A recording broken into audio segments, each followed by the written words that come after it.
Thank you all for joining us this evening. I'm Dominic Enter from StockSense. I'm the project officer, and I'll be your host tonight for this webinar, which is on goat ownership. It's part one of a two-part series, and really looking forward to it. And thanks for the 200 plus people who have signed up.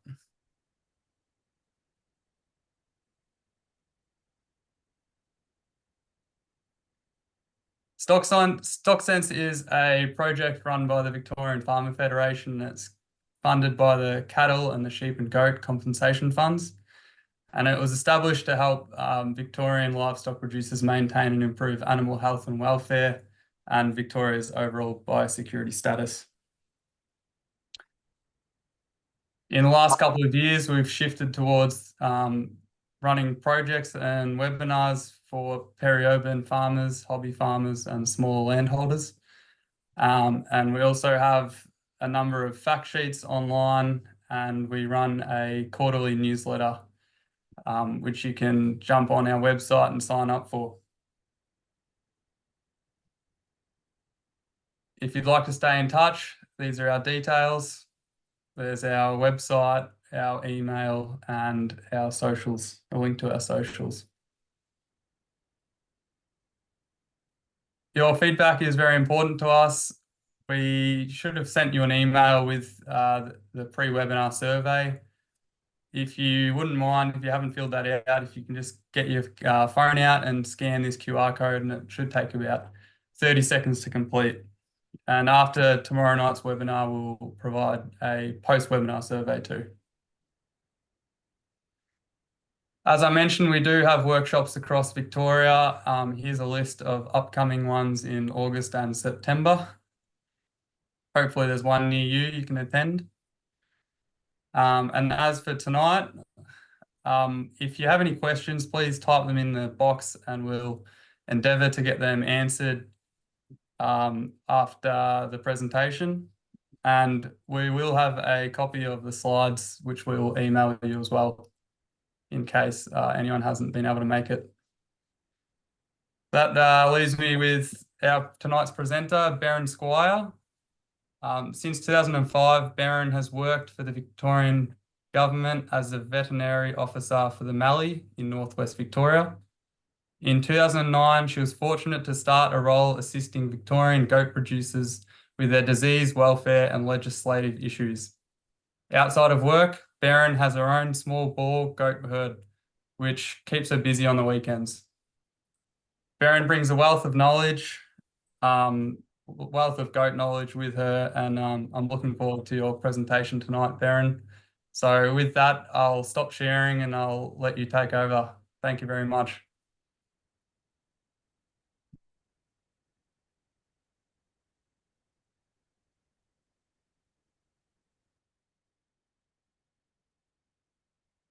Okay. All right. Hi, as Dominic said, I'm the Goat Health Veterinary Officer for Agriculture Victoria. Tonight I'm covering the basics with goat ownership. So this next section will cover what's required with traceability and what's required in regard to property identification codes, national vendor decks, tags, movement records, goat health declarations, and veterinary chemical registers. So in Victoria, there are 6,875 Victorian producers with active PICs, property identification codes that have indicated they've got goats. This number could be double that, as not many producers have actually indicated or updated what stock they have, and there are many more properties out there who are yet to obtain a property identification code. And as you can see, I don't know whether you can see my pointer, but you can see with the map, this map is the goat density, and they're mainly located west of Melbourne, up around Shepparton and over in the Traralgon area, with lower numbers, concentrations in other areas. So what is a property identification code? It defines a property where livestock are kept, and properties, including residential land, keeping livestock must obtain and maintain a valid PIC including notifying any changes in owners or manager or contact details, or if you bought another property or sold a property within 28 working days. Well, I've just been told my audio is a bit muffled. Bear with me 1 minute. And I will change my audio.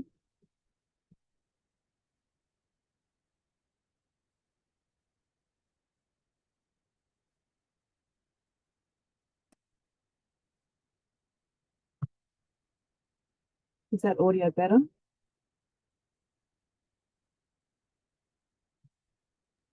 Yeah, that's pretty good, Berwyn. I can hear you well. Hopefully that audio is better. So PICs are used in tracing and controlling disease and residue issues, but are also used in times of fires and floods to identify owners of livestock who may need assistance and to help in return straying livestock to their rightful owners if the animals are identified. If you are on smaller acreage, please check your council's local laws prior to purchasing any livestock, as in some councils, you're not allowed to have livestock on less than half a hectare or within certain zones. So to get or amend a property identification, you've got 3 options. You can do it online, you can get an application form from Agriculture Victoria's website, or you can contact the helpline on 1800 678 779 and have a form mailed or faxed to you.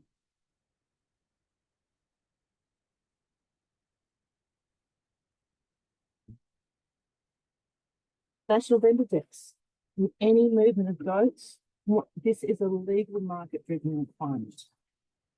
It was industry that requested that national vendor decks be developed initially, and for consistency across the species and across all the different states. So the national vendor decks are obtained by the Livestock Production Insurance Program and cover aspects about whether the animal is vendor bred or not and the potential for chemical residues. You can get a hard copy book or an electronic version. It's the owner or the person responsible for the dispatch who's the person who generates it, and it needs to be provided to the receiver of the goats by the time that they arrive. There is going to be a new version of the goat NVD that'll be available from the 1st of October 2024. And this new version will be used to move all managed and farm goats and removes all reference to tag-free movements and harvested rangeland goats. And the existing goat national vendor deck, which I've got an example on the screen there, will not be able to be used after 1st of July 2025. So this new version is being issued to cover the changes regarding the electronic analyse ID, which weren't included in the 2020 version as they were with the sheep. So in Victoria, since the 1st of January 2022, all goats in Victoria, when they left a property, what must have been electronically tagged unless they had an exemption. So when you order your electronic tags, you nominate which species the tags will be applied to, as in sheep or goats. And those tags are then registered on an analysed database against that species and must not be used in other species. If you have both sheep and goats, I recommend to producers to choose either a different colour or a different tag style so you don't get them mixed up. Even if your goat's not leaving your property, I would recommend tagging them. Any that don't have the tag, electronic tags, as if they stray, when they are scanned, they will come up as being from your pick and return to you soon. As electronic tags must not be removed, really consider the placement of the tag for retention over the life of the goat, or whether it will rub on the eye or the face, get caught in your fences or infrastructure, and consider the growth of the ear as the goat ages. So tagging using electronic analyzed tags are currently optional in Victoria for miniature goats and the 9 registered dairy breeds. If you've got both in sheep goats and you haven't chosen a different brand, colour or the different species, the easy way to tell the difference between a sheep and goat tag is for a sheep, it has the letter S in it to indicate it's a breeder and T for a post breeder. The second letter after your property identification code. And for goats, it's K equals breeder and L for a post breeder. So since electronic analyzed tags first became available in Victoria, nearly 349,900 electronic tags have been ordered for about 1,630 properties for which goats graze. So on the screen, you can see the examples of the Victorian electronic tags, except for this one, Leader. Leader one is no longer accredited in Victoria. And this is the leg band, which was trialled in Victoria and is available if producers wish to use them. So in Victoria, as well as the National Vendor Dex, property movements of analysed tag goats need to be recorded on the analysed database. It is the person who receives those animals who is responsible for registering the movement within 48 hours of the stock receiving. A third party, as in your stock agent or transporter, may provide the service. However, legislative requirement still sits with the producer who owns or introduces the stock to make sure that this is done. So how do you complete an analysed transport? That's on the analysed database, and you can either scan the electronic tags and enter those details into the database, or you can visually read the number on the outside of the tag. If you are visually reading the number on the outside of the tag, I would suggest that you take a photo with your phone, because sometimes the lettering is quite small and difficult to read.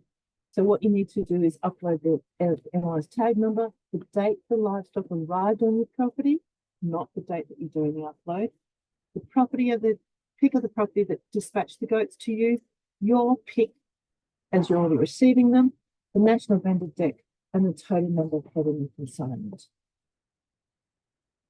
So there's now the ability to have a single sign-on, the ability to use one username and password for all the key integrity and information systems. So that's the analysed database, LPA, where you register and do your modules to get your National Vendor Decks, and to do the electronic National Vendor Decks.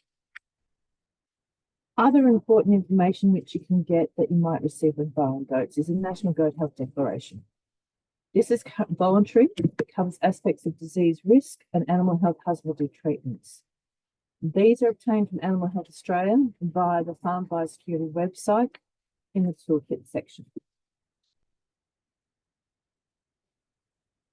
Any veterinary chemical that you use in livestock, you need to record within 48 hours of using the veterinary chemical and keep this record for 2 years from the date of use.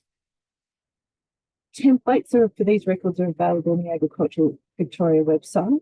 And what you need to record when you do this is the product trade name, the species of animal, where the animal is located, any identification number or description of the animals, the dates the animal was treated, the quantity of the product used for each treatment, and the product's expiry date, batch number, withholding period, and export slaughter interval, and the date it's safe to slaughter or consume any milk products. If you're using a veterinary chemical not registered for goats, or a veterinary chemical at a different dose rate to that on the label, you need an off-label advice note from your private vet. The best thing is to develop a relationship with your private vet so they know you and your setup and your goats, as invariably animal health emergencies happen after hours. If you are regularly using off-label products in your goats, develop an on-farm animal health program in consultation with your private vet. So you've got approval to use certain drugs, and it's just a case of ringing up your vet and saying, look, I've got this situation, what do you recommend? And they've already provided in writing what's required. Now in Australia, there are a number of substances not permitted for use on food-producing animals. And goats are classified as food-producing animals, even pet ones. One which I see often recommended online in social media groups is Chlorsid for eye issues. This actually contains chloramphenicol and is illegal to use on goats. So please make sure that you don't use it because it jeopardizes. Basically, a lot of these chemicals are not allowed to be used because of export trade issues and keeping drugs so they are still usable for humans. The other main legal responsibility is ensure your goats cannot access any feed with restricted animal material in it. And goats are pretty clever at undoing latches and getting into things in areas that they shouldn't. So whilst your goat may get bloat or diarrhea from getting into the chook pen and eating the grain and pellets or eating the dog's kibble, it is illegal to allow them access. Eggs are also classified as restricted animal material, and the fake colostrum recipes that used to be used prior to 1997 are no longer to be able to be used. And we also need to check that junket is, if that you use junket or rennet, that is the vegetable-based one, not the one that's based on eubottomsing. So this ban was introduced to protect the public and animal health in Australia and to protect our trading options. Since late 2018, any advertisements selling or giving away livestock, either in print or online, are now required to have the property identification code of where the animals are located.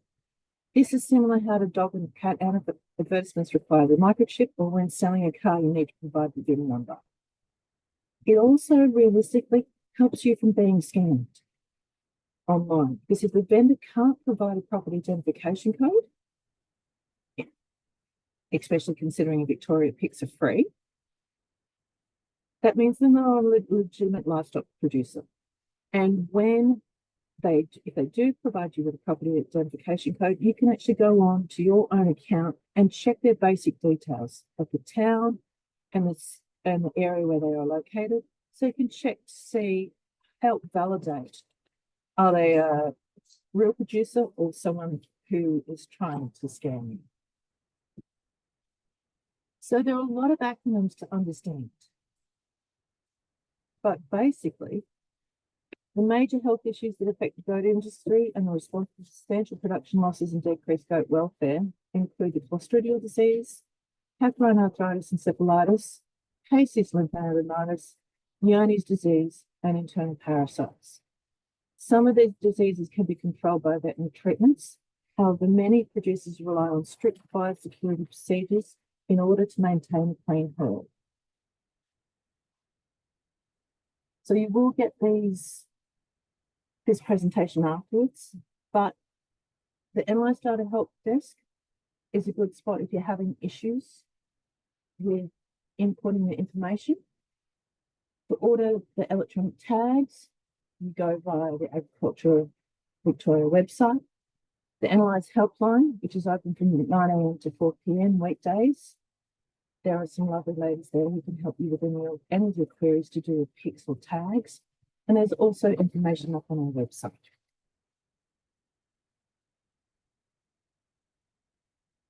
This next section covers the do's and don'ts of goat feed.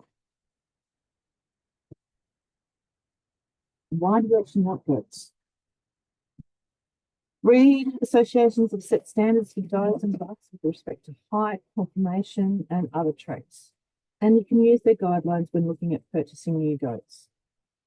There are all different styles of goats you can get: meat, dairy, fibre, miniatures, pets, hobby.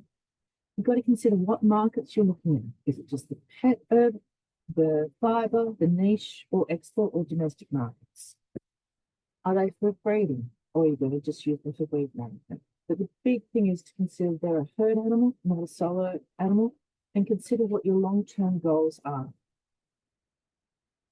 So basically, when choosing new goats, the aspect I consider are the 9 T's. T, as in their age, looking for over or under soft jaws, missing molars. Torso, as in body condition, are we overly fat, good paddock condition, or a bit too lean? Toes, what is their conformation like, and how often will they require trimming, considering your terrain and land? Tackle, if it's a buffer or weather, has there ever been a history of urinary calculi, any deviations or lesions, any history of reproductive orders, and their kidding history with does? Testicles. If it's a buck, make sure there are two of them of a relatively even size and no unusual lumps and bumps. If it's a wether, when was he castrated and were both testicles captured? Are there any issues with undescended testicles? Teats. Now, some people say teats in a male don't matter, but they do, because it'll have he contributes 50% with the effect on what his progeny have. And in the long run, you want does that can make kids with no hassles. And you also need to consider, have any of the does had any history of mastitis? Are there split teats or spurs? Temperament, you want an animal that you can handle and work safely around. Now, goats are taller. So if there's a high proportion of white rather than coloured skin, there is a risk for rectal and vaginal cancers due to the sun. But with some breeds, don't assess this and make the decision when they're just born, as the colour can fill in as they grow. And basically when they're about a weaning age, then you should get a good assessment whether there's full colour or patchy colour around the area. And tossers, as in horns. Are they polled, disbudded? What is their horn set? Are the horns a bit too close to the base and can legs get trapped when they're roughhousing around? Other aspects you would look at, depending on the breed, are the production aspect of the dam, fibre diameter, and growth rates. When you're breeding, with each killing, you want to improve your livestock and get further towards your long-term goals. So, when you've decided on your goats, you also need to consider how you're going to transport them. Are you going to do it yourself, or are you getting a contractor to do it if it's a long way? And if you're buying from interstate, have you checked whether you need interstate crossing papers? There are rules as to the stocking density of goats within the transport trailer and the time of feed and water, both prior and during transportation, depending on the age of the goats, their size, and their pregnancy status. You also need to consider the elements as in wind, rain, and sun, and preferably have the front of the trailer enclosed to provide a wind buffer, because because they don't have much external fat, they can be affected by wind chill. Now in Victoria, under the Proctor regulations for the transportation of animals, we're not allowed to put an animal in a bit of a sedan motor vehicle, and some people still try to do that, not understanding. But in a passenger vehicle, you cannot transport a farm animal or livestock, and goats are both, unless it is either transported in a cage or in the cargo section where there is a barrier that prevents the animal from moving into the seating area. If you do have a cage, the animal needs to be able to stand upright without any of the part of it coming in contact with the roof or the top of the cargo section of the cage. So when we've got the animal home, do we just throw it out in the paddock? Hopefully not. It is recommended to quarantine for 30 days. Why? Because both Young's disease and CAE are both notifiable disease in Victoria and both have long-term production and welfare issues. Being a notifiable disease means that you, your vet, and the laboratory need to notify Agriculture Victoria when you suspect or have the disease. And it's advisable with selling these goats to other producers that you inform them fully in writing using the National Goat Health Declaration. Young's disease is caused by a bacteria that's spread by feces. Basically, it causes thickening of the intestinal lining, so the animal can't absorb its own food, and so it starts to utilize its fat and muscle reserves. It's also known as a chronic wasting disease. Goats can get both the sheep and cattle strains, and there's no cure. There is a vaccine that over time, with other management practices, will reduce the bacterial load on your property, but in the long run, it's better not to have those diseases in your herd. CAE, known as caprine arthritis encephalitis, is also called big knee, and is a virus that is spread mainly by colostrum, milk, and saliva. It can cause arthritis, mastitis, pneumonia, and encephalomyelitis in kids. There's no known cure, but with hygienic management and testing and culling of positive goats, the disease can be controlled, managed, and eradicated from your herd. The other things that you want to do is test and treat the worms, and then retest to make sure the product you use actually worked. Check for external parasites and give tooth treatments for lice if needed. Trim toes and check for foot rot. Check the coat for weed seeds and allow them to come out. And adjust to you, your feed and your climate, because any change in feed can take up to 10 days for the microbes in the room to adjust. With housing, if they're intensively run, as in the commercial dairy that you've photo on the screen, there are rules on the minimum space allowed for lounging, exercise, and feed and water trough dimensions and access. But if you're a small producer, consider whether you want a permanent or removable structure. How easy will it be to remove spoiled and contaminated bedding material? Can it be disinfected if you get an issue with coccidiosis or an intestinal bacteria or infection? Does it need to be fox or dog proof? And will you need to segregate your goats within it during kidding times or inclement weather? Tethering. It can be done, but it is regarded as a temporary method of restraint and is not suitable for long-term confinement, and goats need to be released from the tether daily for exercise. Goats under 6 months of age should not be tethered, and there are rules on the type and the length of tethers, the need to train the animal being tethered, and how often you need to inspect them, and also the provision of food, water, and shelter. There are risks of not being able to escape from dogs, tipping over the water containers and dehydrating in hot weather, and getting it entangled within the tether. It can be done, but there needs to be at least twice daily inspection at a high level of care. So goats eat on average 3.5% of the body weight a day in dry matter, but it really depends on whether they're growing, pregnant, or lactating, as to the quality and the protein and energy content of the provided feed that is needed. Understand what plants are in your paddock that can be toxic to goats, and consider what mix of pastures and forages you can grow, as goats are more of a browser than a grazer. Be really careful about garden prunings, as that is where most poisonings tend to occur in Victoria, from well-meaning family members or neighbours throwing branches and cuttings over the fence, not realising that a lot of the common garden plants can be toxic to goats. If you're hard feeding, make sure that goats cannot get their horns or feet entrapped within the feeder. Position it so they can't spoil it by defecating or lying in it. When providing outlet hay, and if in a high rainfall area, you might consider putting a lid on it so it can't become wet and get mouldy. There are several goat-specific lick blocks or loose licks available. The blocks usually have molasses as a binder for the attractant, and the loose licks have salt as the attractant limiter. Whether you choose a block or a loose lick depends on what's available to you, and whether you want an all-purpose one or are trying to treat a deficiency that is in your area, like iodine deficiency that can cause boys and kids. The main thing is to provide them ad lib, record when you put them out, and they're used by dates and replenish as required. Your goats might not touch them for a couple of months, but then you may have a pasture growth or drying off in the paddock, and you will notice them accessing the mineral station more often. Body condition scoring of goats. This is a way of assessing the amount of fat and protein, muscle reserves that are available for maintenance, pregnancy, and production. Dairy goats tend to be on the leaner side as they're a higher producing animal.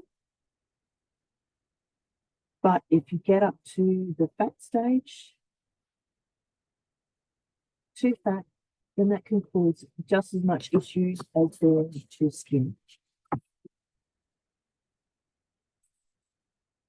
Goats in hot weather can drink more than 12 litres of water a day. It's preferable to provide water in stock trough, as then you have more control over its provision and cleanliness, and you won't get goats getting stuck in the mud trying to access it. Water troughs need to be able to be easily cleaned out, be able of depth, or being replenished often enough that the water's not too tepid or warm. Be careful of using old bathtubs, as whilst they're of good depth for a hobby farm, there is the potential for lead toxicity to leach out of the water and contaminate your goats. It depends on what the bathtub is made of, what it was painted from, and its age. Kids that are a couple of days old will mimic and copy their mother and drink water, but you need to provide the water in a container that kids can actually reach and easily get out of if they inadvertently topple in.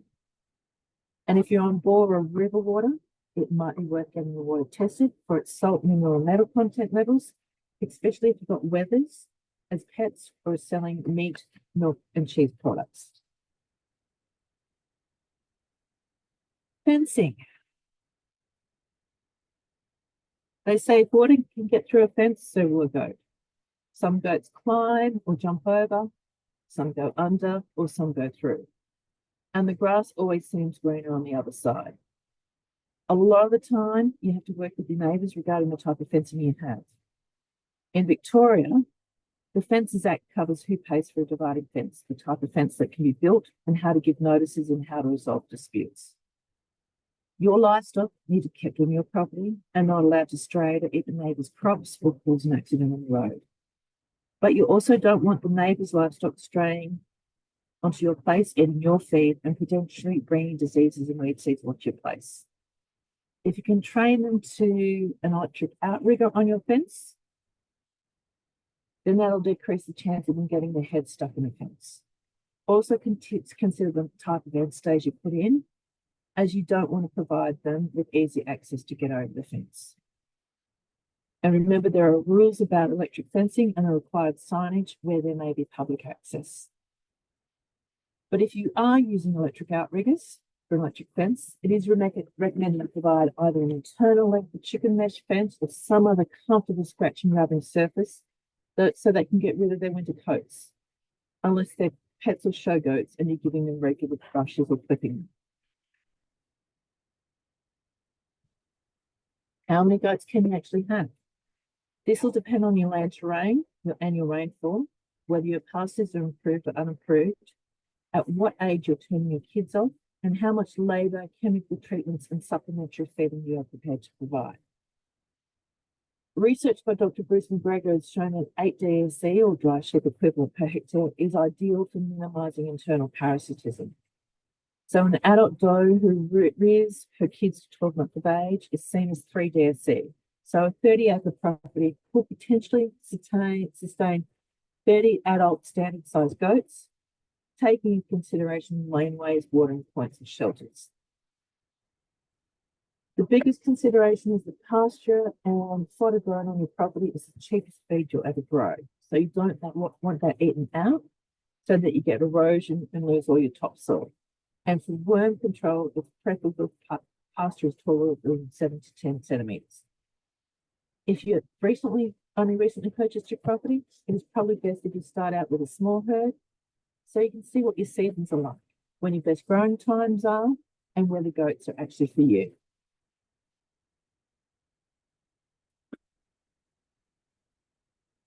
Euthanasia.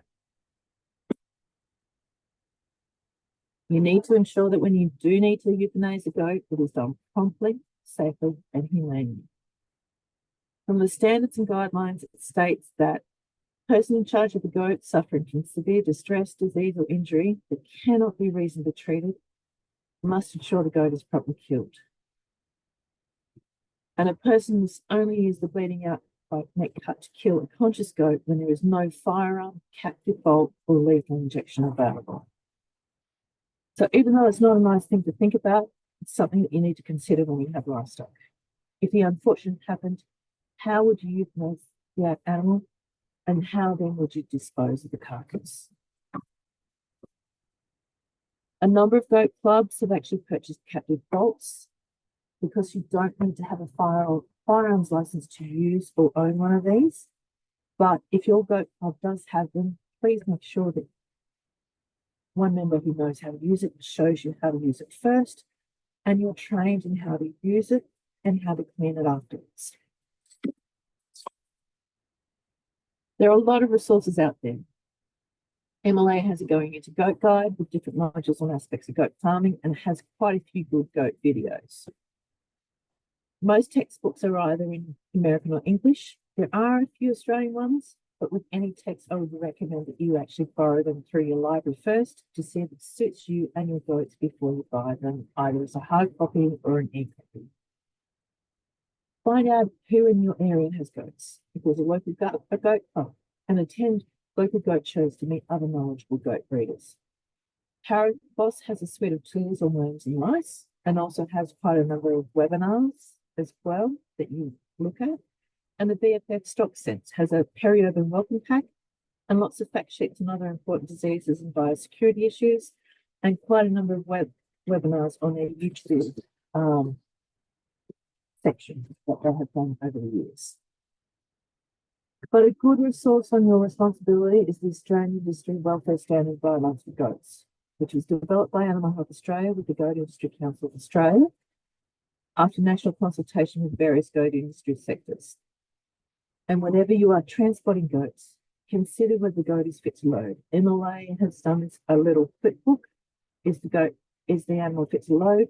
And that has quite a number of photos in it and conditions that the person selecting the animals for dispatch, the transporter, needs to consider prior to actually putting an animal on a vehicle and moving it anywhere other than direct to a vet. So the next section is looking after your goat's teeth, feet, and horns. And all these breeds in the spring are just budding. And that is one aspect that people need to consider. So with teeth, you can age a goat by the eruption of adult teeth until it is about 3 to 4 years old. After that, you'll be guessing its age by its horn length, or tooth looseness, tooth loss, or wear and tear on its lower front teeth. Feed needs to be of a fibre diameter, encourage rumination and cud formation, and that's basically the width of the mouth. If your hay has a lot of spiky seeds in it, you need to look out for these seeds getting caught in amongst the teeth and causing issues, especially where there is tooth wear and loss at an older age. With older goats that are starting to lose their teeth, you may need to provide softer, smaller length, more nutritious hard feed, and watch your goats actually chewing. Is it a normal action?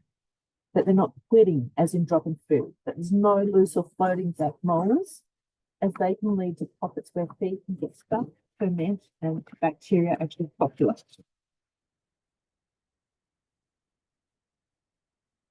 The main issue with goat's feet can be foot rot, scald, overgrown hooves, or uneven growth and wear due to poor foot conformation. This photo here, actually over here, these goats have not been foot prepared for 18 months, but you can see how with this paw here, if you foot pair them the right way, you can get them back to a normal conformation. Depending on your land terrain and whether your goats have rocks to climb on abrasive surfaces to walk, you may find that you're regularly trimming your goat hooves. There are a number of videos available online on how to trim goat hooves. The best way to learn is to actually go and help and see another experienced breeder trim their goat's hooves. You need to learn how to restrain the goat comfortably so it's not stressed or fighting you. Find a pair of foot shears or secateurs which are easy for you to use, and keep them sharp, clean, and disinfect them between properties or mobs, because you don't want the bacteria involved with foot rot to be actually transferred by your implements. You can see here this little blue implement down here. That's actually a hoof pick. It's a great Christmas present to give to friends if they don't already have one. And it's fantastic for getting in and cleaning the hooves and removing hard dirt or stones prior to pairing, rather than using the tips of your cutters, which can inadvertently puncture the sole if the goat jumps suddenly. The goal of trimming the hoof should be to get the bottom of the foot to match the angle of the coronary band, which is where the hair ends at the top of the foot. If you only have a few goats, you can do them standing. They don't really like being placed on their rump, as you do with sheep. But if you have a lot to do, either making a raised stand to restrain them, or buying a tilting cradle, which does them horizontally, not vertically, will be nicer on your back in the long run. So when you hear people talking about cutting down to pink, I hope that you can see my pointer, with this hoof here, you just see the pink tinge there. If you went any further than that, the goat would bleed and would be lame.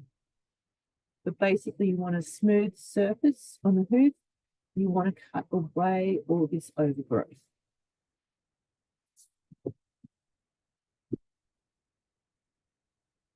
With horns, depending on the breed, there are different styles, whether they curve around, go outwards, or straight up, or then curve around. With some breed associations, it is a requirement to disbud when showing. This is done when the goat is very young, using heat to kill the horn cells. Most breeders are now providing pain relief sourced from a private vet or over the counter at the little supply store when doing this. A lot of the miniature breeds are disbudded as they're in close proximity with children, and most dairy breeds are disbudded due to the style of horn and the potential damage to others. There are also quite a few breeds where polled goats are. These are naturally without horns, but the issue with that is you need to make sure that you don't breed polled to poll, because you can get what is called a polled intersex syndrome. There is a lot of debate about having horns and disbudding, but whether you decide to do or if disbudding needs to be done at a young age, as once it's more than a horn bud, removal of the horns is a veterinary procedure. You can trim the tips of the horns to smooth the ends off, so they're less damaging, but as this photo here shows, it's illegal in Australia to use elastrator or castration bands to remove the goat's horn.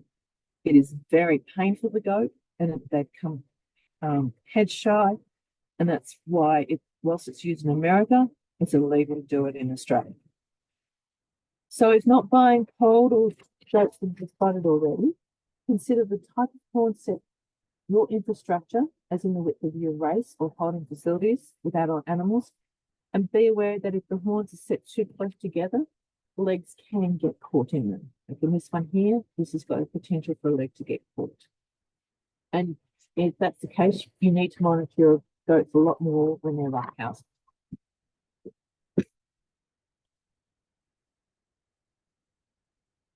With welfare, when you're transporting goats, they need to be strong enough to make the journey.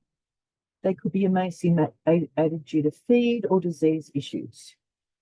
If you're rescuing goats, consider whether they are strong enough to make the journey. Do they have a disease which will affect their long-term prospects of recovery and having quality of life? These goats here have got capillary arthritis and encephalitis. That's a long-term debilitating disease. Some producers out there have got pets that have got capillary arthritis, encephalitis, but they work with their vet to enable and provide pain relief. So there is some form of quality of life. This particular goat down the bottom, unfortunately, the farm had a albendazole resistance and a high load of trichostrongylus worms that they didn't realise that they had resistance. They were drenching and they weren't recovering. With the bottle jaw, they thought they had bulbous poleworm. Fortunately, they didn't. But are they anemic? This is assessing the Fibonacci score, and this animal would be a 5 on the Fibonacci score. Are they anemic due to nutritional, bulbous poleworm, or blood-sucking lice? Now, goats are very hardy animals and can and will recover from setbacks with good nutrition, treatment, and care. If you are rescuing goats, the recommendation would be is to, if you've got GPS set up on your photos on your camera, to actually take a photo of the goat where it is, where you picked it up from, before you bring it home, so that if, whilst it's at your place, someone does report that you've got animals under poor condition, that you can show that you didn't actually breed it, that you sourced it from someone else and that you rescued it and you are feeding it properly and helping it to recover. Now, tomorrow night, Dr. Sandra Baxendale, the owner of Goat Vet Oz, is going to present an informative session on worming and vaccinations. So I will quickly mention lice, which is another common issue in goats. So goats, there are two main types of lice. A rounded-headed, this one here, rounded-headed chewing louse, that causes the goat to itch and rub against trees, fences, and other structures. And then there's pointy-headed, blood-sucking louse, which can cause anemia and ill thrift. You can tell the difference between them by their head shape, how active they are when they're exposed to sunlight, or if you squish one between your fingernails and get blood. They're really hard to see unless there's a significant number of lice or that they've been there for a long time. A dog or a cat flea comb is a good tool to see if you can find lice.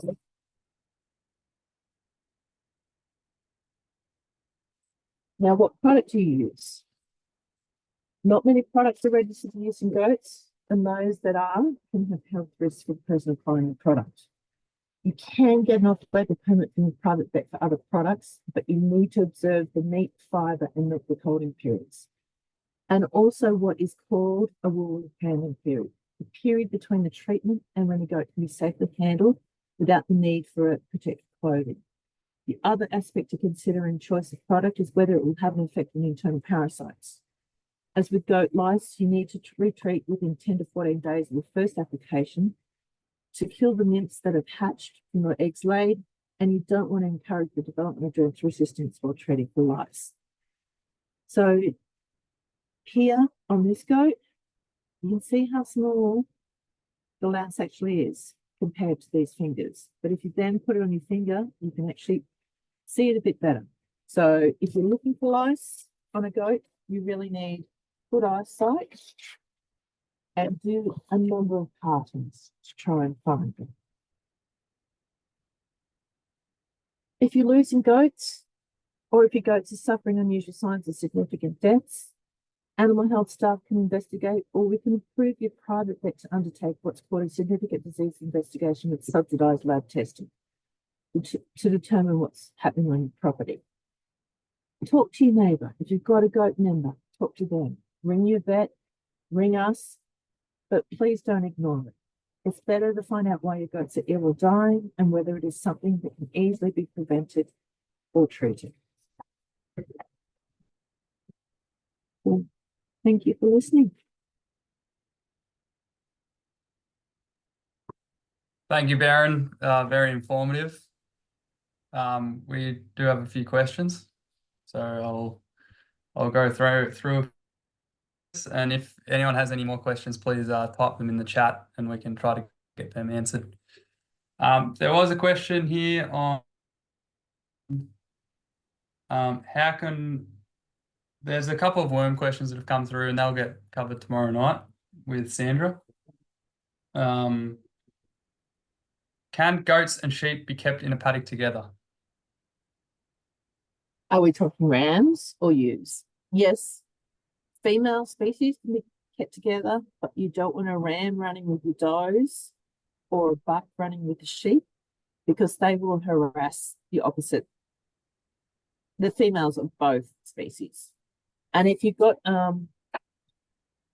bucks, it's best to not run them consistently with your does.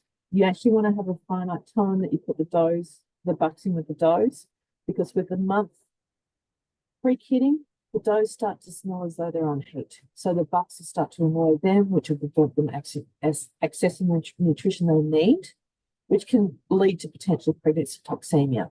And one issue I see a fair bit is that people run consistently and then wonder why their goats don't recover, because once a doe kids, she can very quickly become pregnant again. So it's better to either run your bucks on a separate property or with wethers to keep them company, so you're not constantly having kids, because you want to have those does kid down when it's the best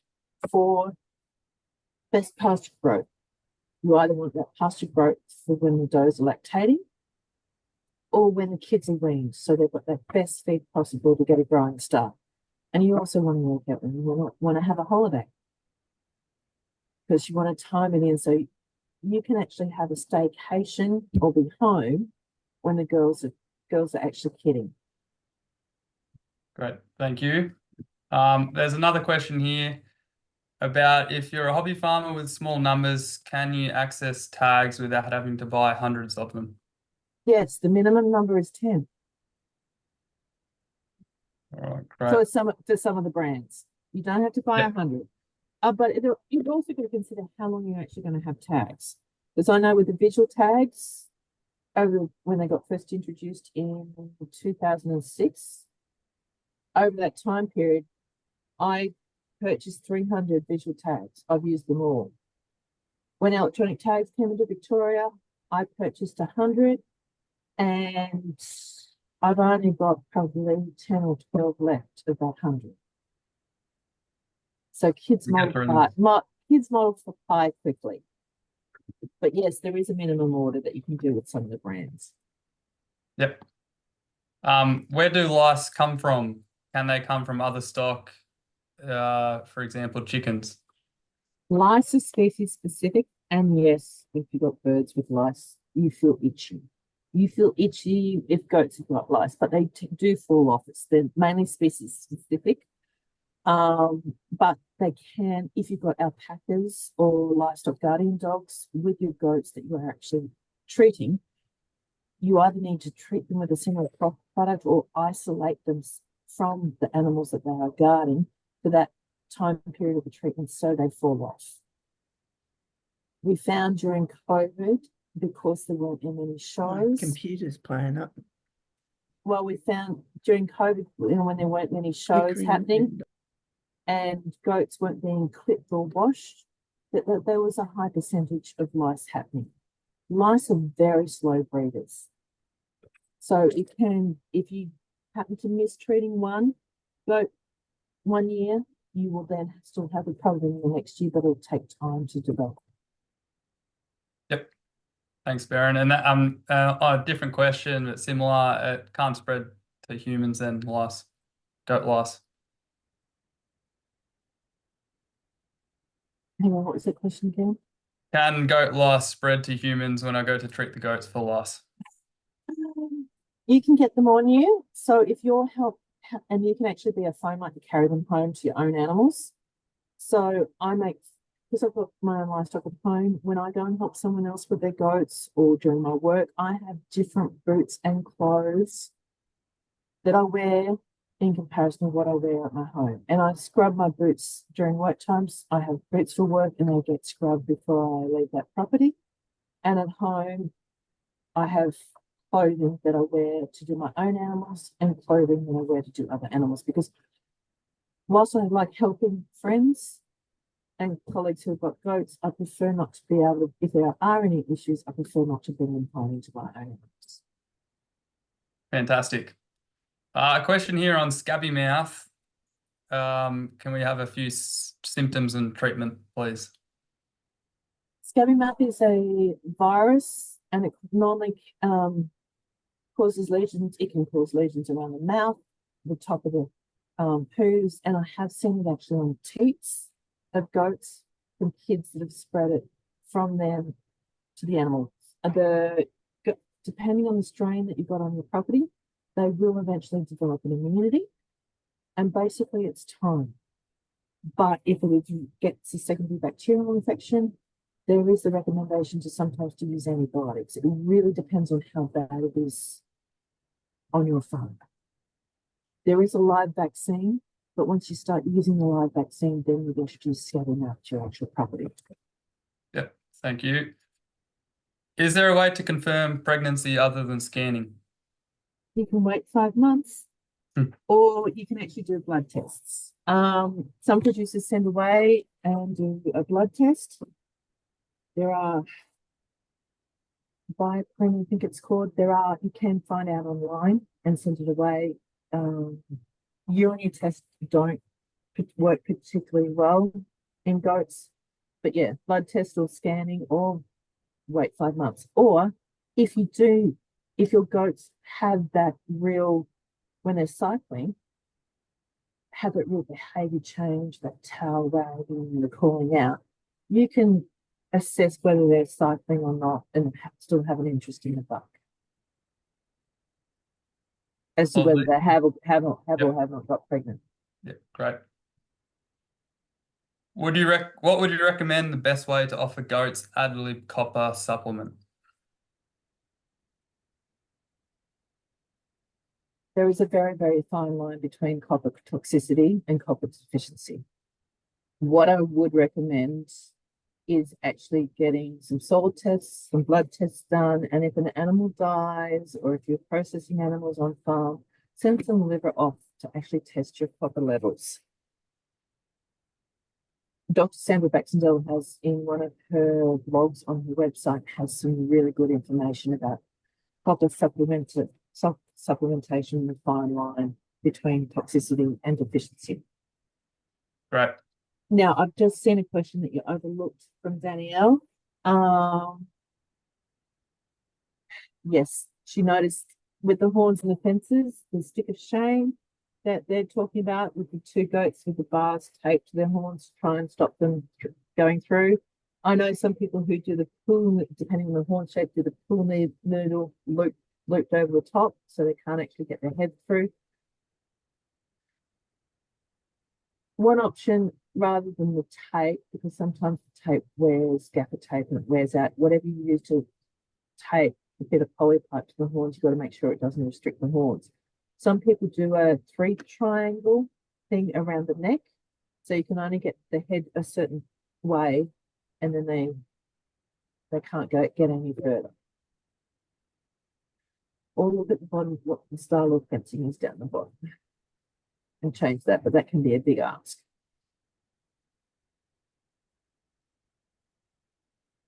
Is it okay to leave gaps in kitting for 2 to 3 years? It depends on the body condition of goat. If they get too fat, if they get possibly to a body condition score 4.5 to 5, that goats have a tendency to store fat internally. So you really need to assess their body condition score because you really want them to be about a 3 when they do get pregnant.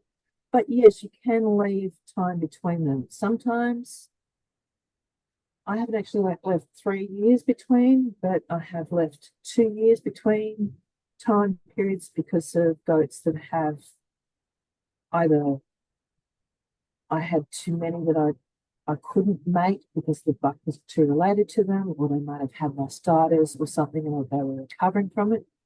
But yeah, you can leave time between the kittings. Great. Couple of tagging related questions here. With the tagging system, is it the same as sheep and the tags? Sorry, I'll ask that. With the tagging system, is it the same as sheep and the tags change colors each year? Tagging system is the same as sheep, and Yep. as I mentioned, tags are species specific, so you need to nominate which species you're using when you order them. You can choose to do the colour coding if you wish per year, but at the moment, Western Australia is the only state that mandates year of birth colour. I don't know whether you noticed some of the slides with the sky blue tags. They were actually mine. I chose sky blue because it was a good colour to read against a brown ear with the number, because I use the numbers on the tags as management numbers. And it was easy for me to read that number against the ear tag. Some people who working with their neighbours use a different colour for their neighbours. Some use different colours. So the colours basically rotate year to year. You use what is best for you for your management purposes. If you use the colours to say, yes, that's a 4-year-old doe or that's a 6-year-old doe, you can use that. Great, thank you. Do pygmy goats have to be ear tagged? It says on the MLA site they don't. Can goats wear tags on collars? I bought a goat like this. Currently in Victoria, the miniature breeds and the 9 registered dairy breeds, miniature breeds include pygmies, it is voluntary. That may or may not change with the other states coming on board with making it mandatory from the 1st of January 2025. But a tag on a collar is not an identification. If you do need to identify with the analyzed tags, it needs to be attached to the goat affixed, as in either in its ear or as a hock band. Because tags on collars can be removed, it can be put on another animal. Electronic ID is to an individual animal, not like the visual tags which were to a property.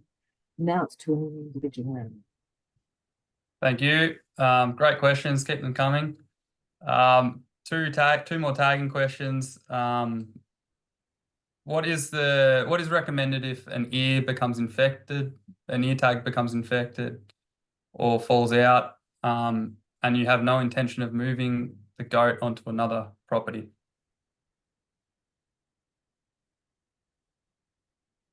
Becoming infected, yes, you can treat it on the ear tag. I mean, I know some people who've had approval from their vet and permission to remove tags. I would send the photos in and get approval for it if need be, because if you replace it with another tag, that tag is now dead, and you want the continuity of the history of that animal to go with the other replacement tag if you're putting it in its ear. Yes, I have girls in my place that are never going to leave my place, but they have ear tags in their ears because if a car went through my fence or a tree branch fell along the fence and they got out, I want them to return to me rather than ending up in the pound or ending up in someone else's backyard. If they fall out, I've yet to have any fallout since the use of electronic tags. I actually haven't had any of my electronic tags be torn out. Since 2006, I've only had 3 visual tags tear out.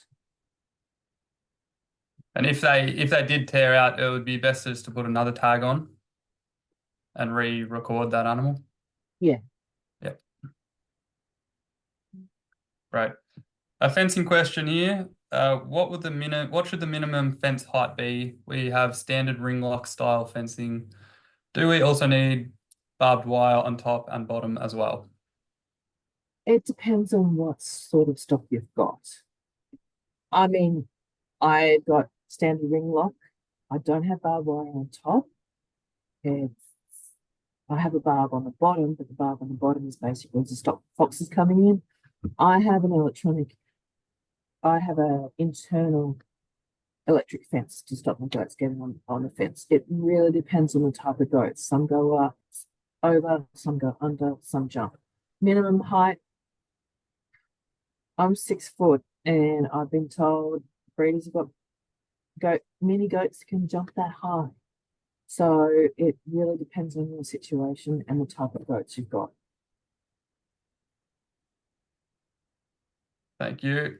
The person I bought goats from promised to send a vendor declaration form, an NDV, but never has. How do I register these animals with NLIS? Yes, unfortunately, that does happen.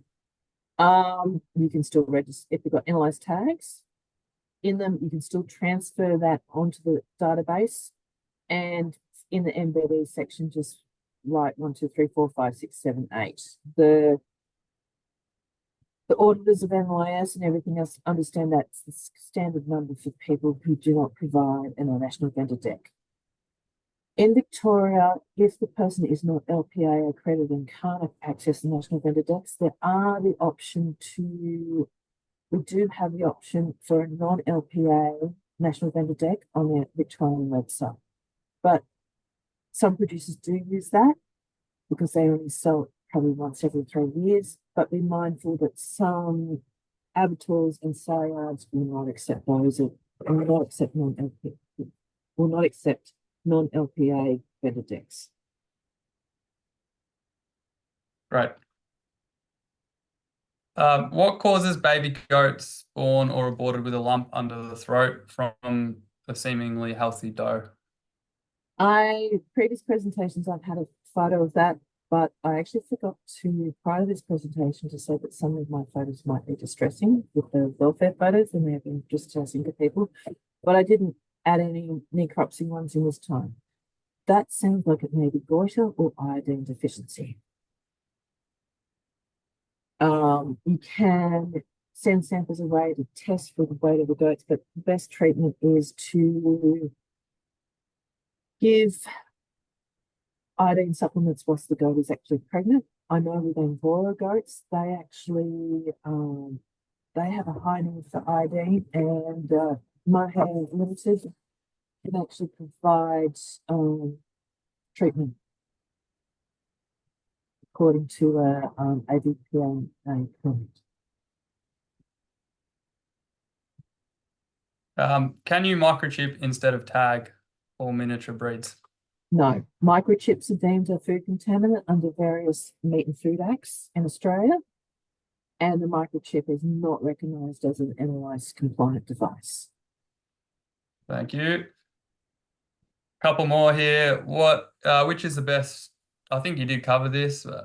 What's the best treatment or practice for tick infestation? We actually don't see many ticks down in Victoria. I know up in Queensland, Amatraz is registered for ticks. It really depends on the type of tick that you've seen. A lot of producers in Queensland get guinea fowl because they're very good at picking them up. I'm not allowed to comment on the use of pet and dog collars because it's off label. If they are miniature goats, definitely talk to your private vet to see what they would recommend in your area. That's great advice. What iodine supplement would you recommend? I use an all-purpose mineral supplementation that's got iodine in it. I know some producers do paint tails with iodine to try and get it absorbed, but basically, if you get an all-purpose goat-specific mineral lick or mineral block, it should have enough iodine, for the animals that you've got. Lovely. A tag question, dairy show goats, I know they don't have to be tagged, but would it be marked down as having one? No, not at all. I know at some of the shows that I've been with, I've helped the organised scan the goats who actually have electronic tags in them. Because showgrounds need to do a sighting function to show that the goats have actually been there in case there is a disease issue that's recognised within the state within a certain time period afterwards. And Western Australia, they don't have the exemption for electronic tags in dairy goats, and there are plenty of shows I've seen photos online of all the goats having either electronic ear tags or leg bands. Thanks, Berwyn. That's all the questions answered. So thank you for that. So I think we might call it a night. Thank you very much for your presentation. And yeah, please, if you can make it, come to Sandra Baxendale's presentation tomorrow night, which will focus mostly on worming and vaccinations. There's Sandra there. Thank you for inviting us. And definitely listen to Dr. Sandra tomorrow because she has got a wealth of knowledge, and she also has a fantastic newsletter that you should subscribe to as well. Thank you very much for coming, everyone. Have a good night.